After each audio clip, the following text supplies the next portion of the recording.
जैसे ही पुरोहित राजा अपने ऊंचे चबूतरे पर खड़ा था, डूबते सूरज की सुनहरी किरणें महान हड़प्पा नगरी को एक सुनहरे प्रकाश में नहा रही थी।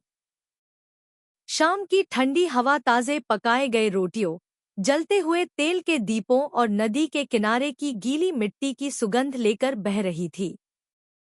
नीचे शहर की जिंदगी रात के लिए तैयार हो रही थी। खेतों से लौटते श्रमिकों का एक समूह बैलगाड़ियों में गेहूं और जौ से भरी बोरियां लेकर आ रहा था। बाजार में व्यापारी जल्दी जल्दी अपने अंतिम सौदे निपटाने में लगे थे। दूर देशों से आए एक व्यापारी ने एक स्थानीय कारीगर को लाजवर्द लैपिस लाजुली का एक छोटा टुकड़ा सौंपा। कारीगर ने उसे ध्यान से परखा, फिर सिर हिलाकर सौदे को मंजूरी दी। सौदा पक्के हाथ मिलाने से तय हो गया और कारीगर बहुमूल्य पत्थर को लेकर अपने कार्यशाला की ओर बढ़ गया, जहां कुशल शिल्पकार इसे सुंदर मोतियों में तराशेंगे। महान स्नानागार ग्रेट बाथ के पास पुरोहित और विद्वान धीमी आवाज में चर्चा कर रहे थे। वे पवित्र मोहरों को ध्यान से देख रहे थे। उनकी उंगलियां चिकने पत्थर पर उकेरे गए रहस्यमय चिन्हों को महसूस कर रही थी। कोई नहीं जानता था कि इन प्रतीकों का सही अर्थ क्या था, लेकिन वे महत्वपूर्ण थे। शायद प्रार्थनाएं, व्यापार के अभिलेख, या फिर उन राजाओं के नाम जिन्हें समय के प्रवाह ने भुला दिया था।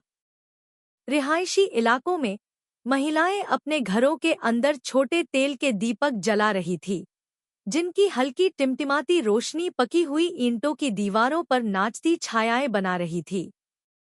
बच्चे, जो अभी भी ऊर्जा से भरे हुए थे, कुओं के पास खेल रहे थे।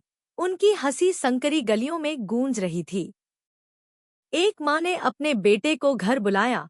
उसकी आवाज़ स्नेह और कठोरता का मिश्रण थी, उसे याद दिलाते हुए कि नगर के द्वार जल्द ही बंद होने वाले हैं। शहर से परे घने जंगलों में शिकारी अपने हथियार तैयार कर रहे थे। उनकी आंखें अंधेरे होते जंगल में कुछ खोज रही थी। वे आपस में धीरे धीरे बातें कर रहे थे।